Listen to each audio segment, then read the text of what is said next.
सुंदर सदा प्यारे रहें, हम इन्हीं के रहें, ये हमारे रहें, हम इन्हीं के रहें, ये हमारे रहें।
जिस डगर पे मुरली धुनी आएगी, जिस डगर पे मुरलिया की धुनी आएगी, डगर पर मुरलिया की धुनी आएगी, उस डगर पे मुरलिया की धुनी आएगी, डगर पे उमरिया ये गुजर जाएगी, उस पर उमरिया ये गुजर जाएगी, उनकी छवि को हृदय में उतारे रहे, उनकी छवि को हृदय में उतारे रहे, हम किसी के रहे, हमारे रहे, हम इन्हीं के रहे, हमारे रहे। श्याम सुंदर सदा हम प्यारे रहे, हम इन्हीं के रहे, ये हमारे रहे, हम इन्हीं के रहे, हमारे रहे। हम इन्हीं के रहे, हमारे रहे।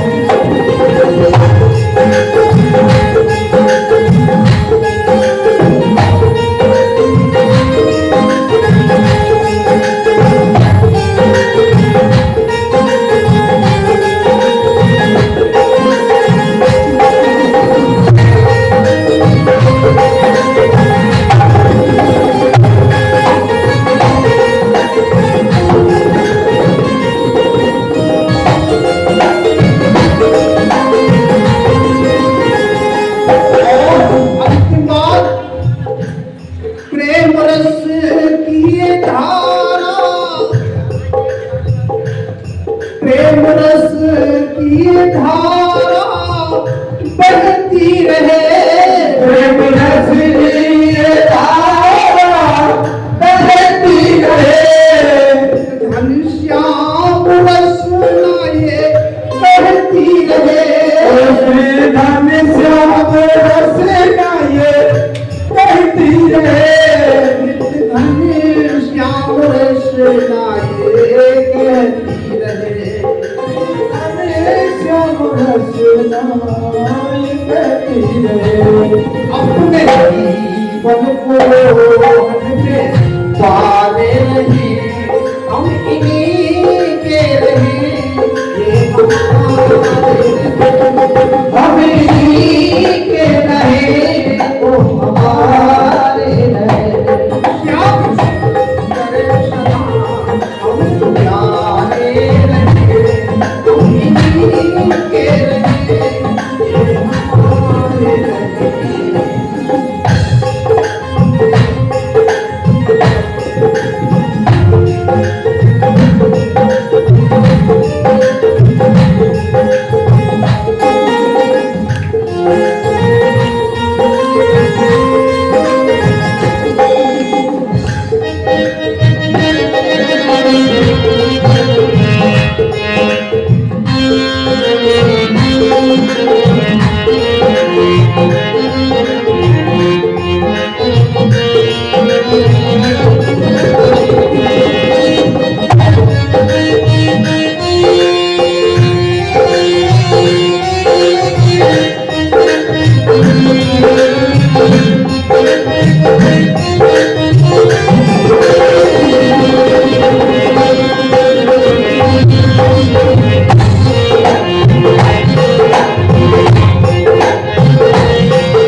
बोलिए सच्चिदानंद भगवान की जय हो। बोल परमहंस दयाल महाराज की जय हो। बोल नवनी सरकार की जय। बोल जगत जनिया शक्ति माते श्री मैया की जय। बोली स्वामी जी महाराज की जय। साहिबा सरकार की बोल सराकिया धाम की जय। बोल भक्त और भगवान की जय। भागवत महापुराण की।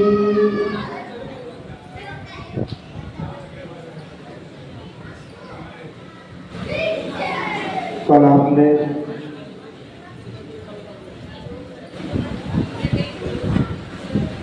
महाराष्ट्र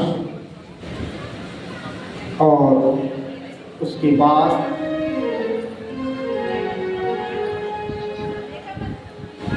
गोपियों के कड़कुंदन के द्वारा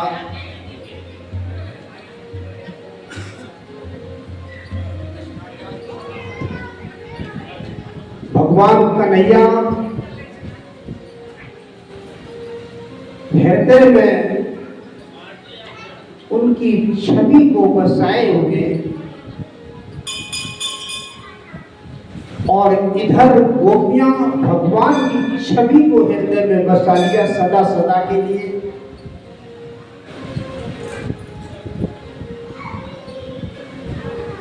भक्तों, समझना यह है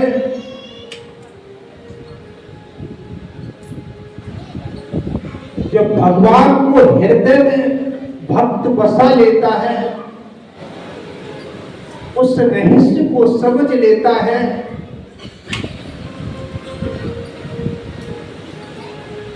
जीवन एक उसी आधार पर बन जाता है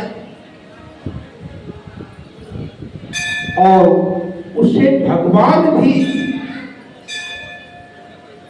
कभी विस्मृति नहीं करते।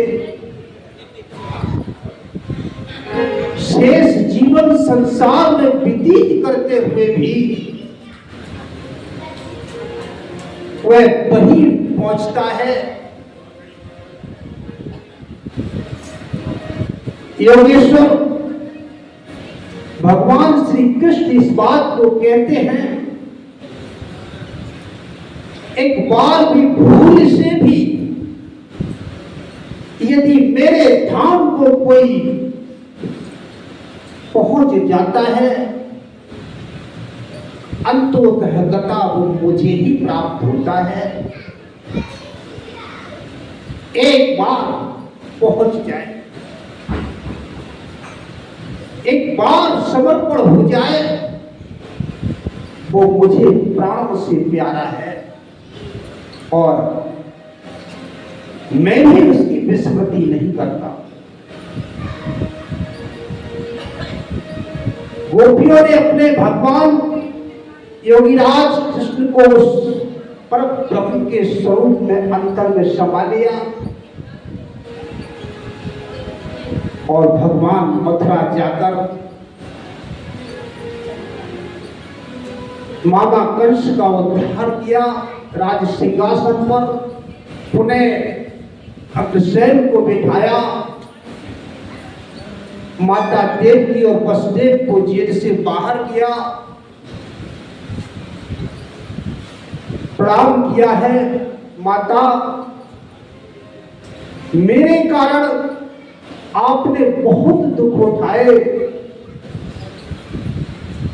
मैं आपसे क्षमा चाहता हूं, अपना पुत्र जानकर मुझे क्षमा करें।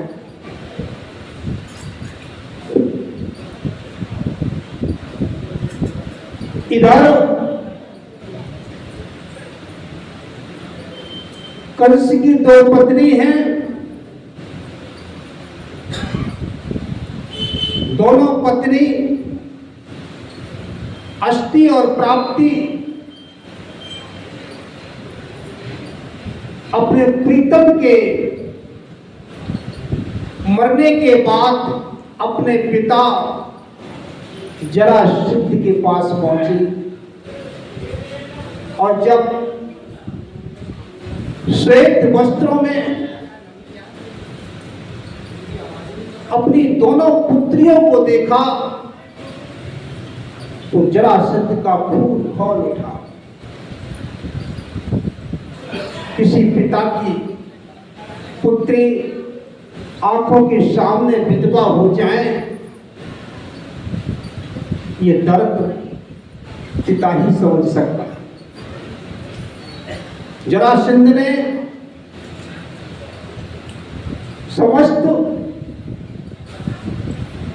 अपने समस्त असुर कुल को एकत्रित किया है और 23 अक्षौणी सेना के साथ मथुरा को चारों तरफ से घेर लिया। ये वो समय था जब भगवान कृष्ण मामा कंस को मारने के बाद उज्जैन गुरुकुल में शांतिपन के यहां कुछ पढ़ने के लिए गए थे, लेकिन ज्यादा समय नहीं व्यतीत कर पाए, तब तक इधर आक्रमण हो गया और पढ़ाई को छोड़कर वापस आना पड़ा। ज्यादा समय नहीं मिला शिक्षा दीक्षा के लिए।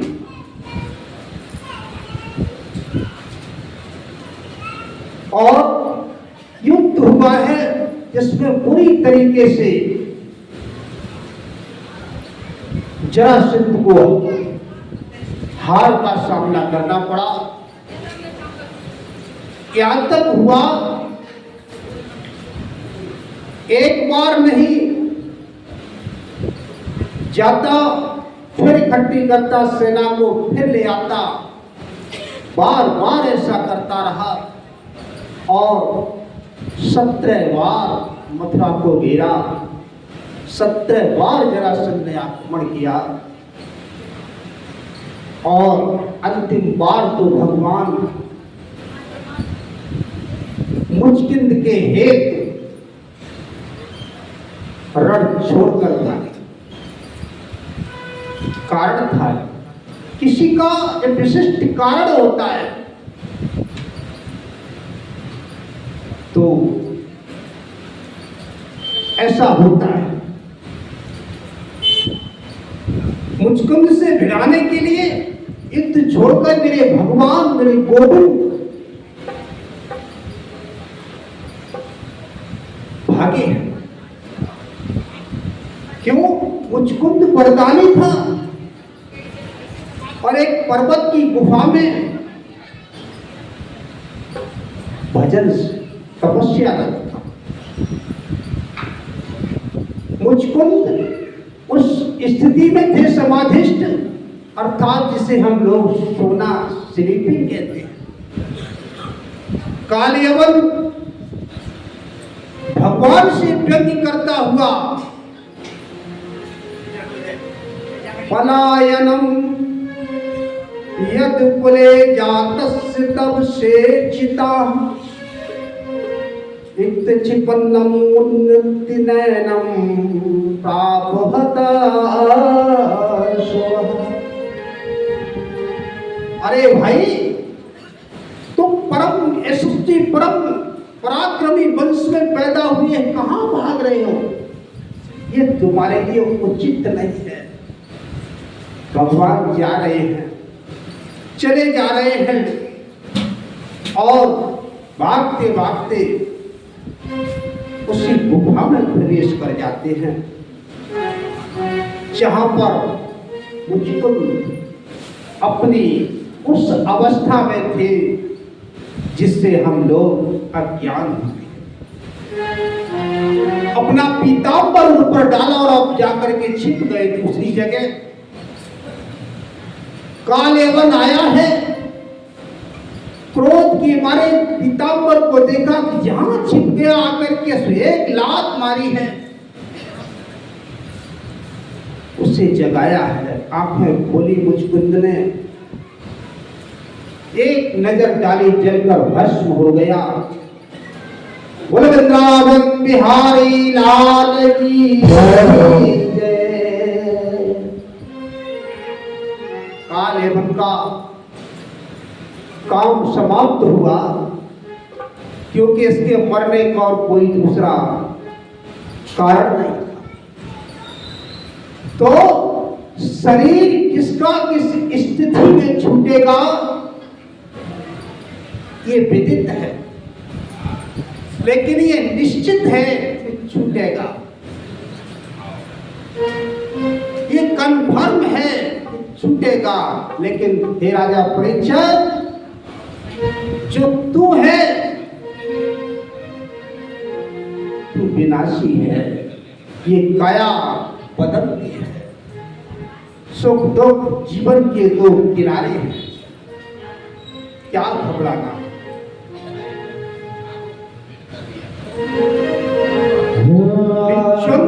मुचकुंद इक्ष्वाकुवंशी महाराजा मानधाता के पुत्र थे। मुचकुंद ने पूछा, आप कौन हैं? भगवान ने दर्शन दिया और कहा, मैं क्या बताऊं आपको, मैं कैसे कहूं कि मैं कौन हूं? मेरे तो हजारों नाम हैं, हजारों जन्म हुए, हमारे हजारों नाम जन्म कर्म अनित्य हैं और वे अनंत हैं। मैं किस किस का नाम गिनाऊं? सो मैं गिनती करके तो मैं भी नहीं जानता। अतः मेरा प्रयोजन सुनो, और मैं ज्यादा नहीं कुछ कहना चाहता हूं। मुझ से कहा, अब तक मैं कालीनायक जो कंस के रूप में पैदा हुआ था उसका वध किया, उसका उद्धार करने का ब्रह्मांड देवों की प्रार्थना पर यदुवंश में महाराज वसुदेव के यहाँ प्रकट होकर ये कार्य किया, इसलिए लोग मुझे वासुदेव कहते हैं। बोले वासुदेव भगवान की जय हो। आपने मेरी भक्ति की है, सो दर्शनार्थ आपके पास आया हूं। अब आप जो चाहो सो हमसे वर मांग सकते हो। मुचकुंद ने कहा, अहो मेरे भाग्य, हे अंतर्यामी प्रभु, आपसे क्या छुपा है। मुझे आपकी चरणों की सेवा के अलावा और कुछ नहीं चाहिए। क्यों? कि क्या मालूम कुछ फिर न रहाई, देखत नयन चला जग जाई। क्या मालूम इस जगत में कुछ स्थिर नहीं है। बस आपका दर्शन हुआ, आपकी चरण सेवा मिली, इतना ही पर्याप्त है। ऐसा कौन मूर्ख होगा जो आपको अपने को बांधने वाला सांसारिक भोग और विषय का वरदान मांगेगा। कदाचित नहीं। बुद्धिजीवी तो ऐसा नहीं कर सकता, मूर्ख ही तो कह नहीं सकते। बस यही मांगता हूं, जो लोग मेरे भक्त नहीं होते, भगवान कहते हैं कि जो लोग मेरे भक्त नहीं होते, वो चाहे कितना भी प्राणायाम या योग या अनन्य अनन्य क्यों न कर ले, जब तक मेरी पावन प्रेमा भक्ति अंदर में नहीं होती, तब तक गति नहीं मिल सकती।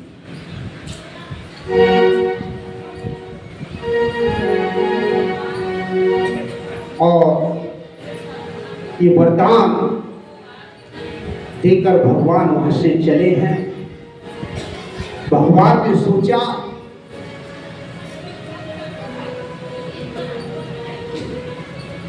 ये संसार कुछ ऐसा ही है, और अगर हम यहां से अलग होते हैं, 17 आक्रमण हो चुके हैं, मथुरा वासियों को चैन नहीं मिलेगा। सबके लिए एक अलग योजना बनाई विश्वकर्मा के द्वारा, समुद्र में द्वार का प्रतिष्ठापित की और वहां सबको ले जाकर स्थापित किया है। बोलिए द्वारकाधीश भगवान की जय हो।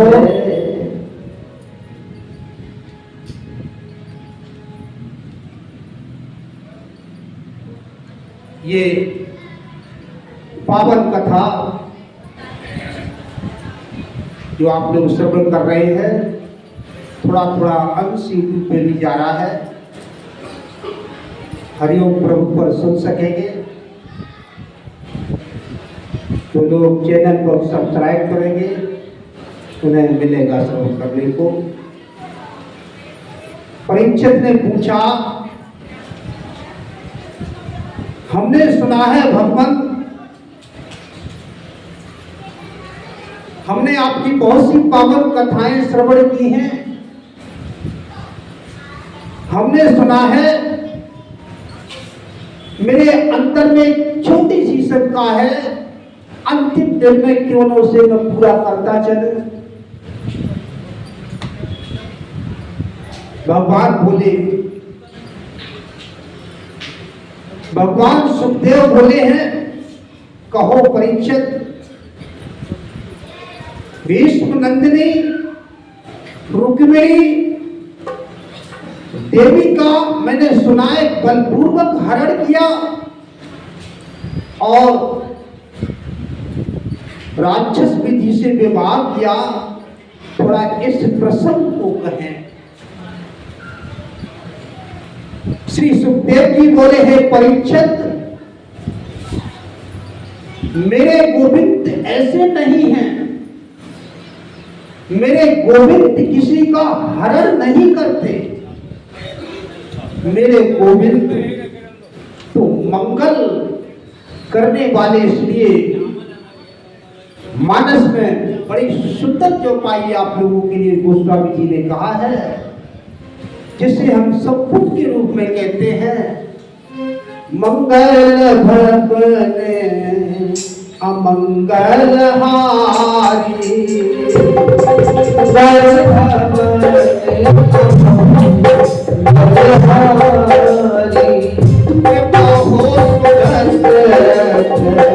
अजर बिहारी,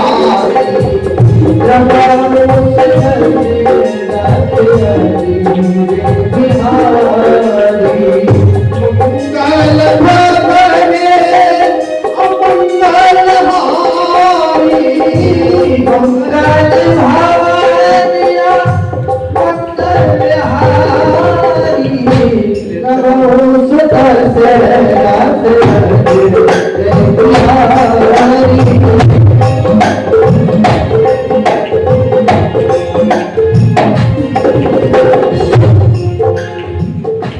श्रीमद् भागवत महापुराण में रुक्मिणी हरण नहीं लिखा है। ध्यान दें, लोग तो जाने क्या क्या कहते हैं। श्रीमद् भागवत महापुराण में लिखा है रुक्मिणी मंगल। भगवान हरण नहीं करते, भगवान तो मंगल करने वाले, सारे कष्टों को, विपदा को हरण करके और मंगल करते। किनका, किसका? अगली चौपाई में कहते, गोस्वामी जी ही कह रहे हैं, मंगल भवने अमंगल हारी, मंगल भवने अमंगल हारी, मंगल भवने अमंगल हारी, उमास है करके जगत तुम्हारी, उदास जय जगत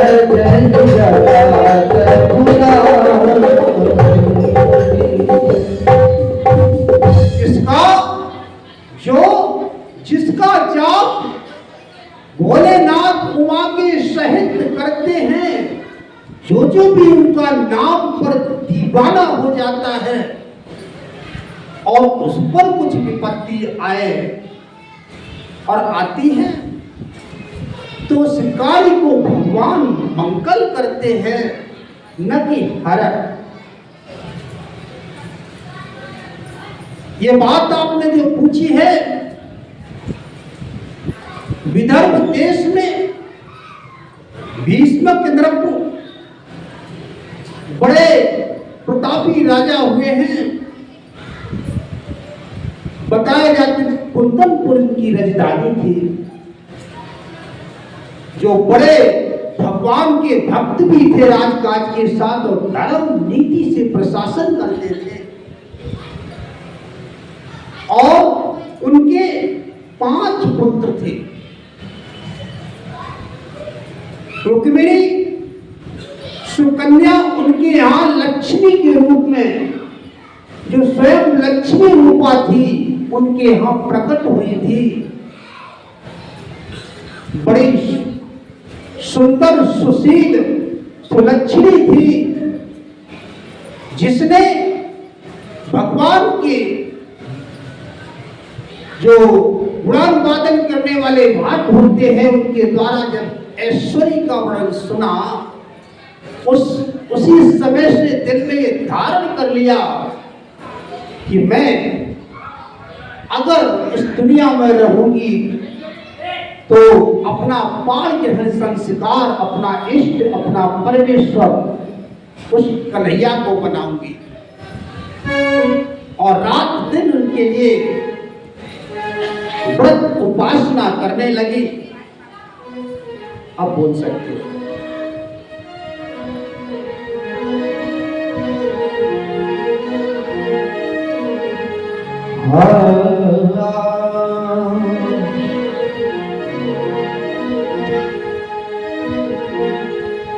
जो में सा जानती, जो में सा जानती कि प्रीत करे दुख हो, नगर भिनोरा पीटती प्रीत न करियो को।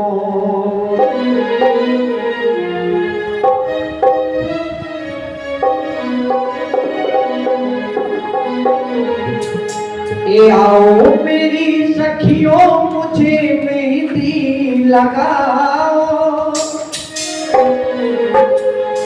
मेहंदी लगा के मुझे सुंदर सजाओ, मुझे श्याम सुंदर की दुल्हन बनाओ, मुझे श्याम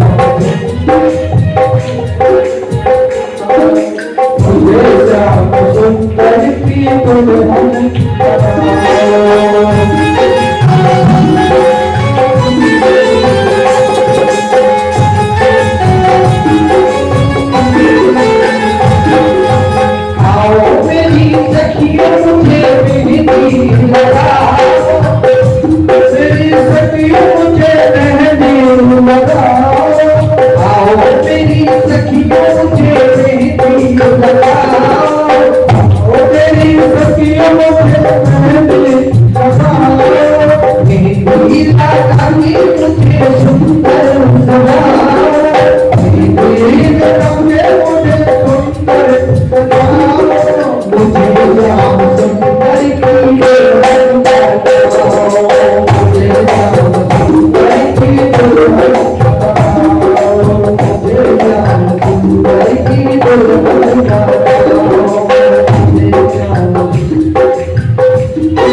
अरे तुमको भुला के हथेली बातों को करा दो, तुमको भुला के हथेली बातों को करा दो, तुमको भुला के हथेली बातों को करा दो,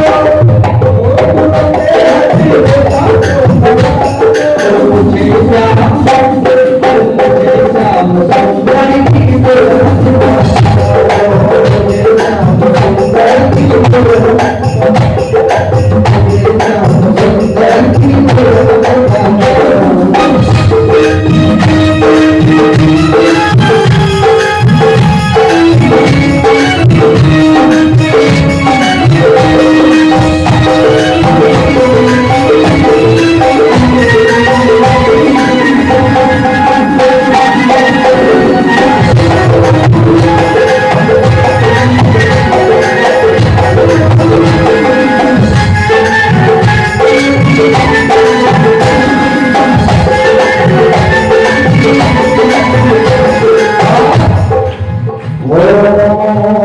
अरे भक्ति का सुरमा में आँख में लगाऊंगी, भक्ति का सुरमा में आँख में लगाऊंगी, भक्ति का सुरमा में आँख में लगाऊंगी, भक्ति का सुरमा में आँख में लगाऊंगी, दुनिया से नाता तोड़ूंगी, दुनिया से नाता तोड़ जाऊंगी हो जाऊंगी, दुनिया से नाता तोड़ अरे सतगुरु को बुला के मेरा तो पला दो, सतगुरु बुला के मेरा तो पला दो, गुरु को बुला के मेरा तो पला दो, गुरु को बुला के मेरा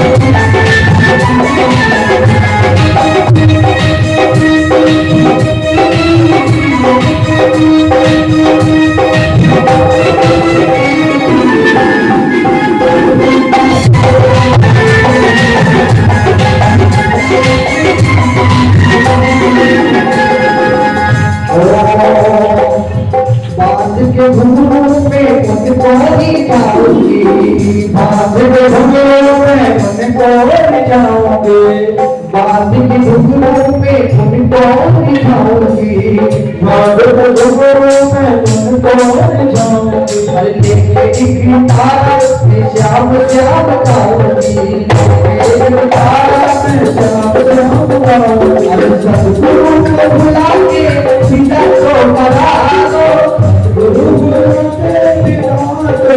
पला दो,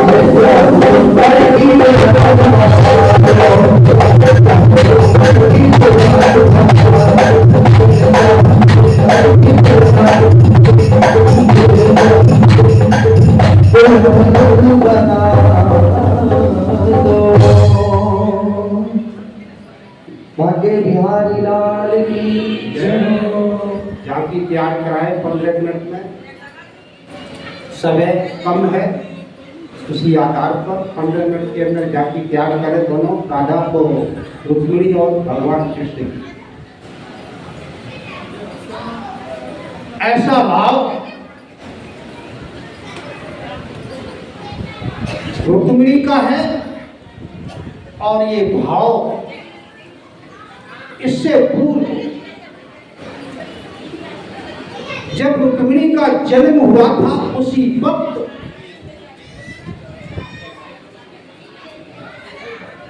श्री नारायण जी द्वारा ये विदित करा दिया था कि आपके घर में लक्ष्मी रूप सुकुमारी है और इसका विवाह शुभ लक्षण जो बताए थे उसी में ये भी था कि इसका विवाह द्वारकाधीश भगवान से होगा। और ये बात भीष्म को और माता को भी अच्छी तरह विदित थी। वो समय आ गया, व्रत नैन करती हैं, सखियों के साथ श्रृंगार करती हैं, जैसे कि आज कल नवरात्रियों में वार्ष के शुक्ल पक्ष में गरबा का उत्सव मनाया जाता है। उसी प्रकार से उसमें ये कामना करती हैं कि मेरे इष्ट कौन होंगे।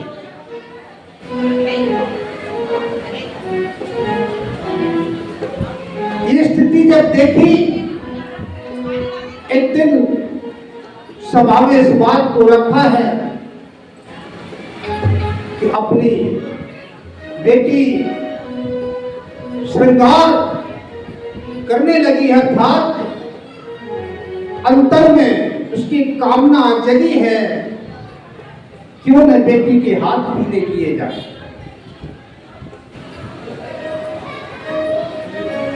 श्रीयोगी पर कौन है?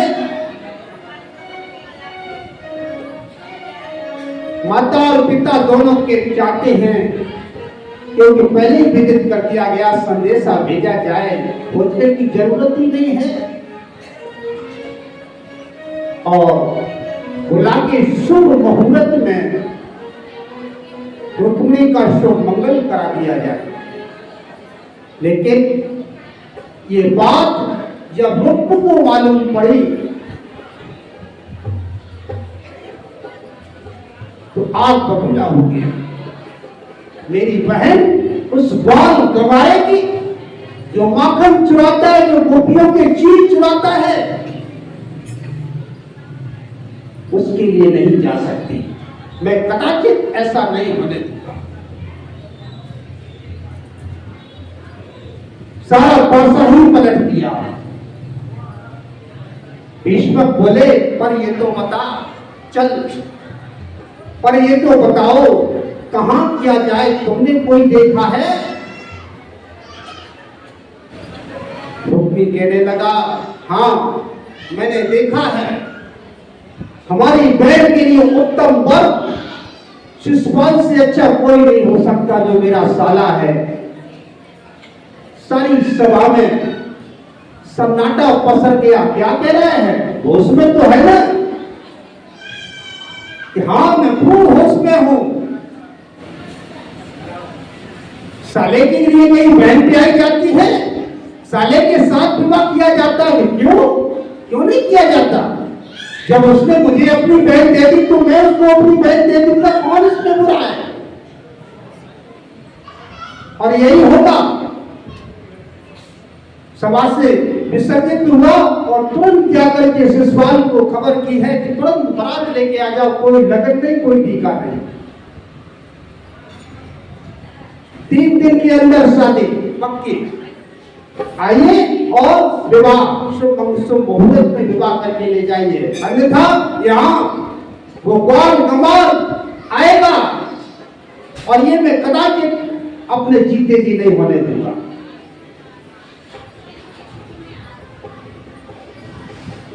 जो बात ये सखियों ने बताई है रुक्मिणी के लिए, बहन तेरा श्रृंगार तो उस मदन मुरारी के लिए होता था, श्याम सुंदर के लिए हुआ करता था, पर आज कहां जाए? आज तो तेरा सब कुछ उल्टा हो गया। रुक्मिणी कहने लगी, बहन शिशुपाल क्या मेरी लाश जा सकती है, लेकिन मैं तो नहीं जा सकती। मैं तो श्याम सुंदर की हूँ और श्याम सुंदर की ही रहूंगी। तन से, मन से, जीवन से, धन से, सब प्रकार से मैं उनकी हो चुकी हूँ, उन्हीं की रहूंगी। मैं किसी और की हो नहीं सकती। और करेगी क्या? तेरे पिता माता तो विवश हैं, कुछ भी हो।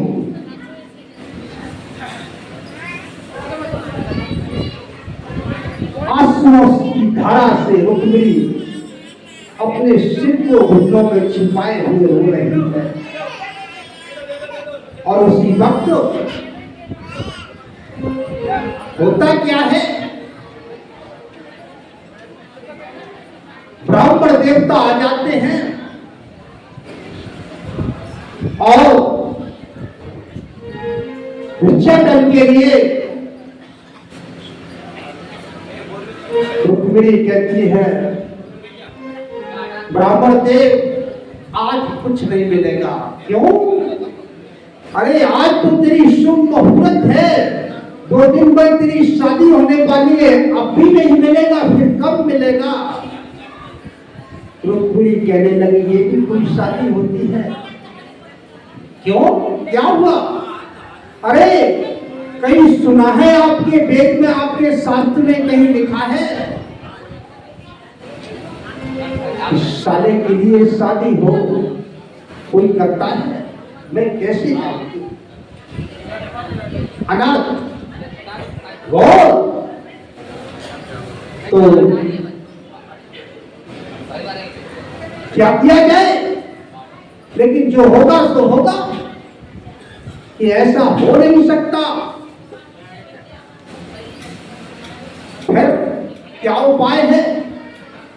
अरे उपाय ये है कि खबर भिजवा दो द्वारकाधीश कोई वन में, कीर्ति में, किसी प्रकार से कम नहीं, उनको बुलवा लीजिए, हो जाए कि जाए कौन। यही तो अफसोस है ब्राह्मण देव, कौन जाए? और आपसे बढ़कर हमें अब कोई दिखता नहीं। आप सही मौके पर आ गए, आप सूचना वहां तक पहुंचाते हैं। ब्राह्मण देवता बोले, लो जो बोले सोई कुंडी खोले। अरे मैं बुरा ब्राह्मण हूं, 750 कोस द्वारिका है, मुझसे तो चला भी नहीं जाता। रुक्मिणी कहने लगी, कुछ भी हो, अगर आप नहीं जाएंगे तो आपके सामने ही कटार मार के मर जाऊंगी और आपको हत्या लगेगी, क्योंकि मेरे पास टाइम नहीं।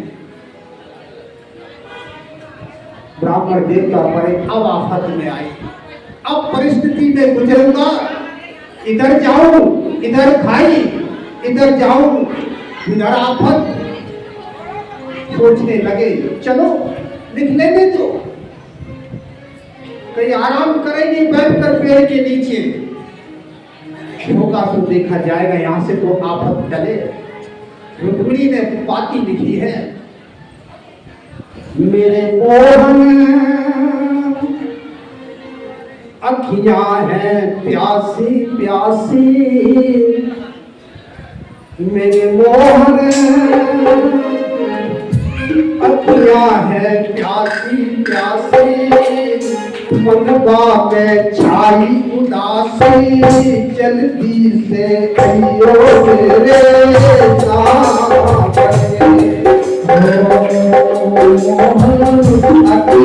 हैं प्यासी प्यासी, मनवा में छाई उदासी, जल्दी से कहियो मेरे साथ।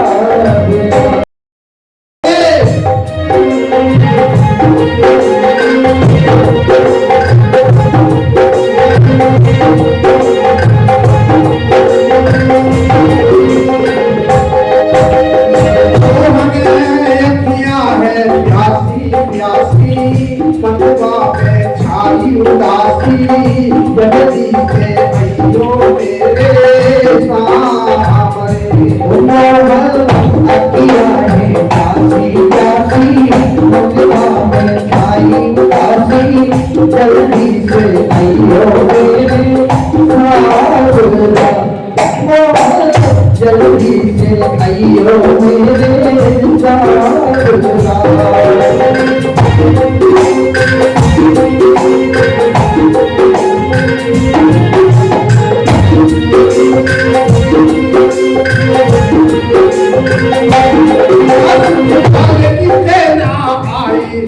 मेरे बाबुल देश न जाई चाल की सेना आई बाबुल की देश न जाई मैया रही मेरी उदर मचाई जल्दी से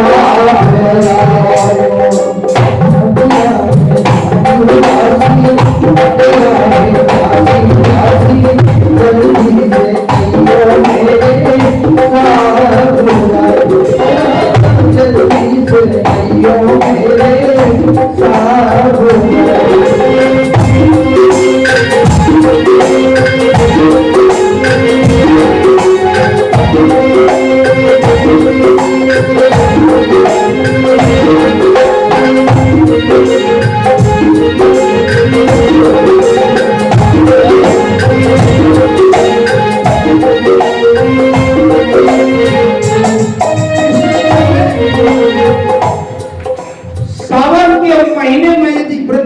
जाते हो तो ये लहर श्रवण करने को जगह जगह मिलेगी।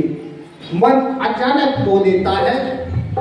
रुक्मिणी कह रही है, लिख रही है आंसुओं से, लिख लेती है, वो भी आंसू टपक रहे, वो भी लिपट उठ जाता है। ब्राह्मण देवता करेंगे पहले रोए ले या लिख दे। प्यारी पियो गिन पाती देखी रही प्यारी पियो गिन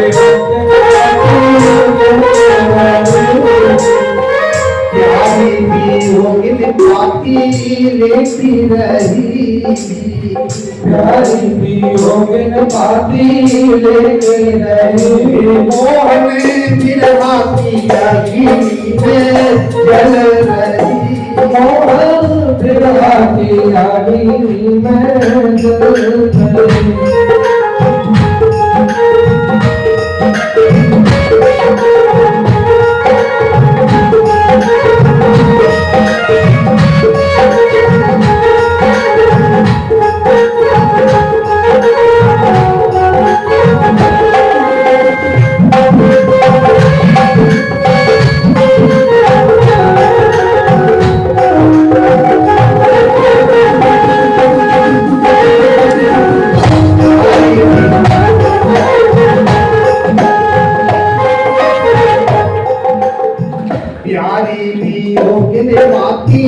देखी रही प्यारी भी होगी पाती देख रही मेरे मोहन बिरहा की अग्नि में जल रही मेरे मोहन बिरहा की अग्नि में जल रही पायल तपन बुझेगी मुख जाने धूल पड़ेगी जल्दी से आइयो मेरे साथ जल्दी से आइयो मेरे साथ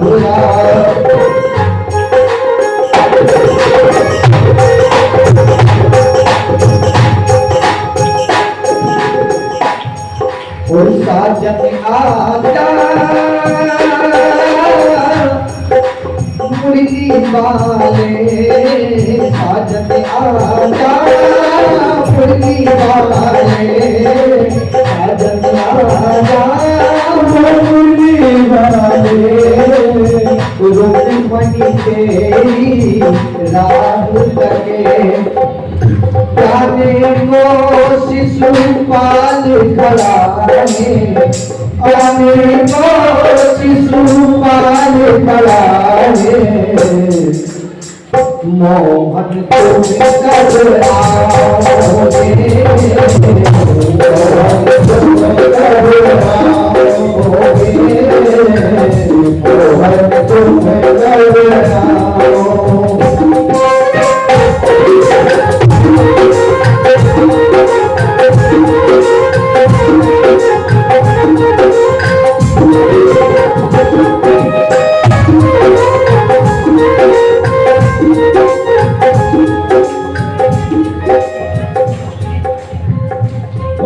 को लिखा है, बंद करके ब्राह्मण देव को पकड़ाई और कहा भूल मत जाना। ब्राह्मण देवता ने बाती को अपनी पॉकेट में रखा है और वहां से चले। कुछ दूर तो चले हैं, सोच रहे किस हस्ती से पहुंचूंगा। अरे थोड़ी दूर तो द्वारका है नहीं। चलते चलते थक गए। एक बगीची में पेड़ के नीचे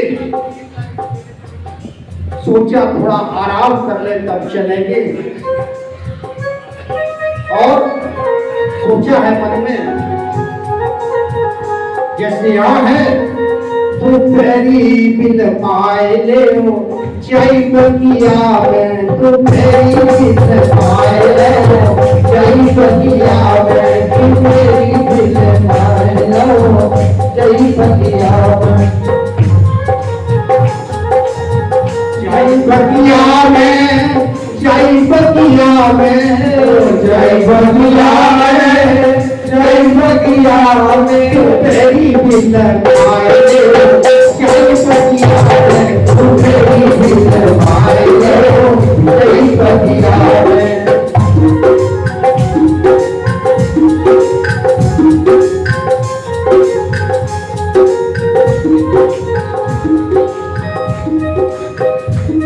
ऐसा सोचते हुए पेड़ के नीचे आसन लगाया है, थोड़ा राम नाम जप करते हैं।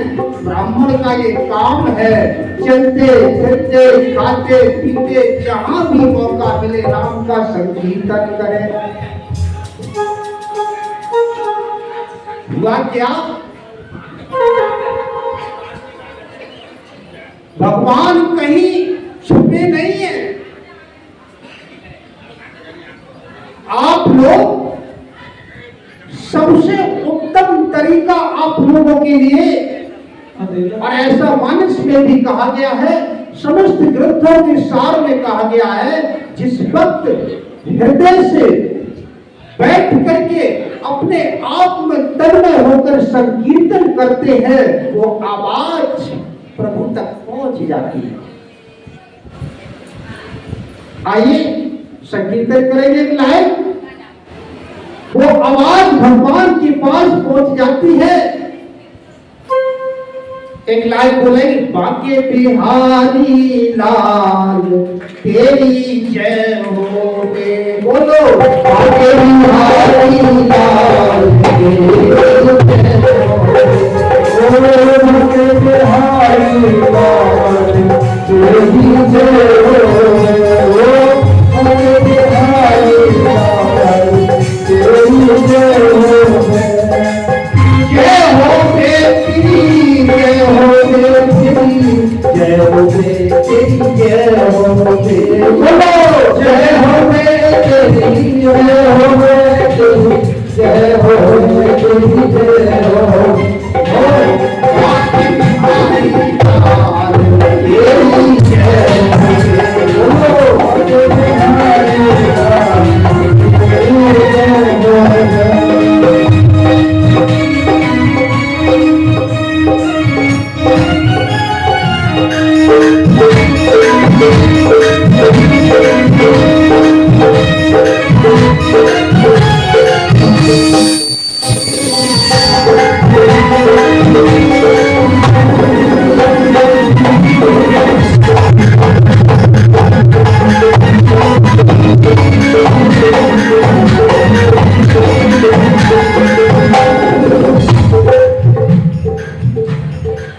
चारों वेद फिराए सदावे, चारों वेद फिराए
बिठा के तो देखो। अंधेरा किसको लगा भैया? उसे बंद दिल में बिठाऊंगा, सुरती चढ़ाऊंगा, वो हम नसीब तुझको अब न भुलाऊंगा। तू है दीवाना दे दीदार, मैं हूँ दीवाना दे दीदार, मैं हूँ दीवाना तेरा।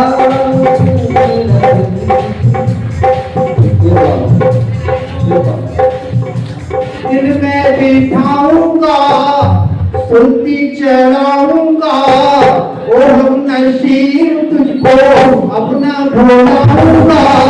मैं हूँ दीवाना दे दीदार, मैं हूँ दीवाना दे दीदार, मेरा दिल से कुर्बान।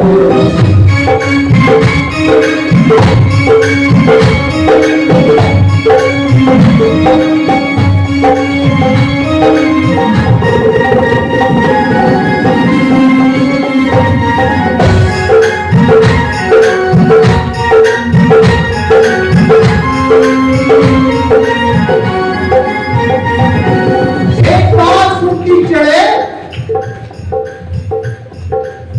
सूरत सबत में मिलती है, सूरत सबत में मिलती है, सुन महल में चढ़ती है, वो सुन महल में चलती है। राज हकीकत कहने में, राज हकीकत शपथ बिरहुली रहती है, शब्द रहती है। मस्त हुआ दीवाना, अब बेताल तराना, अब ना हटाऊंगा, जगह तोड़ूंगा, तुम्हें सनम तेरी आवाज़ को पाऊंगा। मैं हूँ दीवाना तेरी जाने, मैं हूँ दीवाना तेरा जाने, मेरा दिल दीवाना।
पंडित जी कीर्तन करते हुए श्रुति को शब्द में लपेटा, आप लोगों को भी दिया है, और उस शब्द में लपेट कर अपनी तन मन की शुद्ध भूल गए,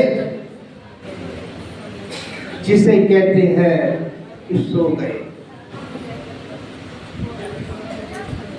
भगवान